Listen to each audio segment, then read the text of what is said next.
Hey everybody, welcome to the video. It's Andrew Ainsworth. Good to be back. Thanks for watching the video today. We've got a little treat from Mizuno. Yes, we have. I've got the fairly new Mizuno Pro S-3 iron to have a hit with. Stay tuned and I'll tell you all about it. So here we are. I've got a little treat, as I said a minute ago, the Mizuno Pro S-3. What a beautiful iron this is. Have a quick overhead. Don't be too alarmed when you see the back of the club and you see this big lump with a screw in it. These are just fitting clubs that I'm using here. Well, if you buy a beautiful set of these, you obviously don't get that. It's a much more sleeker and refined finish on the back. But from above, looking at the top lines here and the sole, you can see what we've got here is what we'd call a player's blade stroke muscle back iron.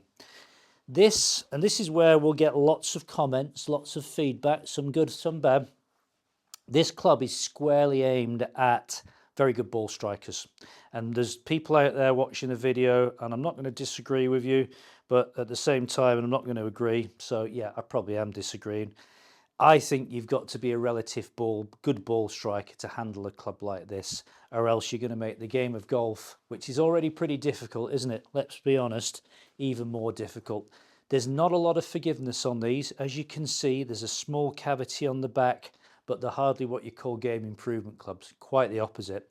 What sort of golfer's going to be drawn to this club? Say, generally a very good ball striker, low handicap golfer possibly, tour pros, elite golfers, people who want a club which looks very sleek, quite small, compact head, very little offset on it, and they want to be able to move the ball around, hit it high, hit it low, hit the cut shot, hit the draw shot, and get lots of feel off the club. That's what I think about it. Let's tell you what Mizuno is saying about it. Mizuno Pro 3, the pinnacle of refined craftsmanship. Represent the pinnacle of refined craftsmanship and elite performance, embodying the heritage of Mizuno's forging expertise while catering to the demands of today's golfers. Designed with precision and control, blah, blah, blah. We're not going to go through everything, are we? Let's just have a little scroll down and show you a couple of bullet points here. This is quite interesting. They talk about feel a lot, and when we're talking about a forged club, what is a forged club doing that a stainless or a cast club wouldn't do? Generally a softer feel. The process of making a forged club is quite different to making a cast club. Again, if you want to find out a little bit more about that, just Google forged iron process and you'll get loads of videos on it. But what Mizuno have been doing, going right back into some of their very early blades, of which I still have several sets of, is that they put this copper underlay which goes underneath the finished product. So they lay this on top, and then you've got your matte finish which goes on top of that. The copper underlay is a subtle yet impactful addition, enhances vibration patterns, ensuring a smoother, more connected feel at impact. We're made out of this 1025 EE Pure Select mild carbon steel for the soft, responsive touch that players crave, apparently. So yeah, soft feel, copper underlay, beautiful looking clubs, sleek refined design. We've got the thin top line, reduces visual bulk for a classic tour preferred aesthetic. Thin sole, versatility for a variety of lies and conditions. Really good if you're playing, let's say, on a links course over here in the UK where the ground is tight, you know, there's not a lot of turf, grass on there, hard surfaces. You want this really thin sole to be able to nip that ball off the top. Compact head design and straighter lines achieve a cleaner, more modern appearance while maintaining traditional Mizuno elegance. There we go. Lots of nice marketing chat going on here, isn't there? Let's have a quick go. Triple cut sole. Yeah, I'm not going to talk to you about that. Let's go down and have a little peek at the specs. Now this is quite refreshing when we look at the lofts. We've got a 3 iron. There's not many sets these days where they offer 3 irons. But if you look at the loft of this, I sold a set of Ping G440s today, and the guy came in to pick them up. And he said, what's the loft of the 5 iron? He started at 5 iron, as most people do these days. I said, I think it's 22, but I'll just check. And I went onto the Ping website, and the 5-iron loft of those clubs is 22 degrees. And I'm not having a go at Ping on that. Most of the game improvement clubs these days are around about the same, some even stronger than that. So 21 degrees on the 3-iron. 7-iron's always a good one to look at, 34 degrees. We're seeing some 7-irons these days cranked down to 27 degrees. And this just creates this big gap, doesn't it, between the pitching wedge and the sand wedge. We've got a 46 degree pitching wedge here, which is a traditional sort of loft, and I quite like that. Let's have a look at some shaft options, of which there are a lot. So let's just go and have a little peek. Again, I won't run through all of these, but have a little look. I think there are about 30 odd shaft options, going from Aerotech steel fibre, which are an upchargeables. They're the only ones where you pay extra. We've got all the KBSs. We've got the Mitsubishis, all the graphites in there. We've got Nippons, Pro Modus. We've got all the dynamic golds, 105s, mid ones, good old dynamic gold steel, never goes away. To Project X's, UST recoils. I mean, just so many shaft options. That's where Mizuno really do a great job. Grips as well. Look at all these grips. I think it's about 25, 28 grips that you can have in various sizes. So they do cover all the bases. And the good thing is, I'm going to tell you the price of these, so you better be sitting down in a second. No matter what shaft you go with, except for that steel fibre shaft, which is upchargeable because it's mega expensive, or what grip you go with, it's the same price. You don't pay extra for certain shafts, bar the one I just told you about, or grips. Before we hit it, would you like to guess how much these clubs cost? Bear in mind, these are proper premium, top-end players, elite players clubs, precision instruments. £200 per club. So for 7-iron set, £1,400. That sounds like an astronomical amount of money, but this is real classy stuff. And a set of irons like this could last you 5, 6, 7, 8, 9 years, depending on how much golf you're playing with. Beautiful. Let's change everything around and let's hit some shots. I'm really looking forward to hitting it. Right, we are ready to hit this little beauty. Let's tell you a little bit about the spec we've got. I've got this fitted with an NS Pro Modus 115 in stiff. Standard length, standard lie, standard grip. I'm at the Kinsale Golf and Fitness Club, and I'm on the 8th hole, and I've got a 155 yard flag, and I'm hitting Titleist Pro V1 golf balls.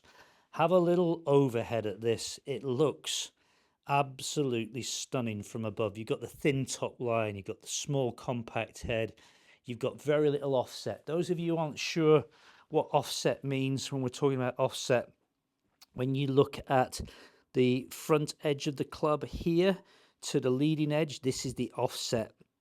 And generally what you get on cavity back clubs, game improvement clubs, is you get bigger offset, and the offsetting is designed to try and keep the ball a little bit straighter.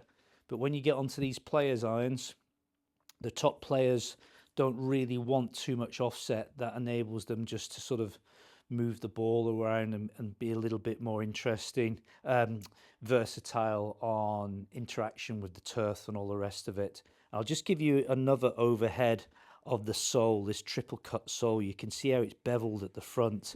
It's very, you imagine this really interacting with very firm turf. Beautiful looking golf club. The feel I'll tell you about as I hit. So let's hope I can do this club justice with a few decent strikes for you. Here we go. Well, that wasn't the dream start I was after. That was poor, wasn't it? I do apologise for that one, but we'll do better. We'll leave it in for your entertainment. That's more like it. Just had a big lunch. Feeling a bit sluggish actually. I should have had a sandwich. I had some sort of heavy Heavy minced beef dish, yeah. Lying heavy on the old belly, that one. What have we got? 145 yards of carry. 5.7 spin from 83 miles an hour of club speed. Wasn't a great strike. Now, remember, these are 34 degrees of loft. So this is more equivalent to what a modern 8-iron would be. So I'm not expecting to see more than about a 150 carry on this. Oh, it was a little bit heavy to start with. We'll take it. A little bit heavy and a little bit towy. But we'll have a little look at the numbers. So I've got 87 miles an hour of club speed, giving me a 106 ball speed. Spinning at just over 6,000, launching at just under 20, excuse me, and 146 yards of carry. Wasn't a great strike, but I got away with it.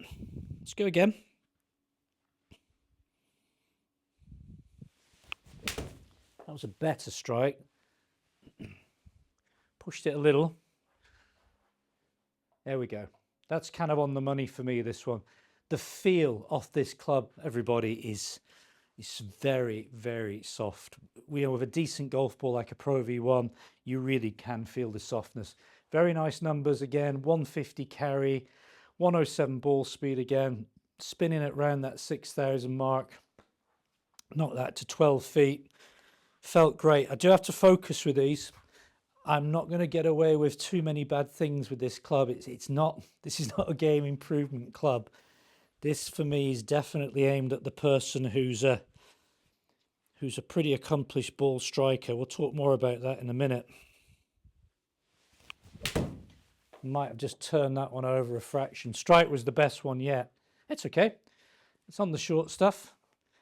A little bit more yardage on that one. 153 carry, did turn it over. A little bit of a draw, but what I love about clubs like this is how you start to get real consistent numbers. You know, the backspin rates, the carry distances. You can see why a lot of these really top golfers want to use a club like this. And don't be too fooled. Not all tour players, male or female, use, you know, bladed muscle back irons. A lot of them out there still will use some sort of cavity backs, and they're not afraid, these top players, to blend sets together.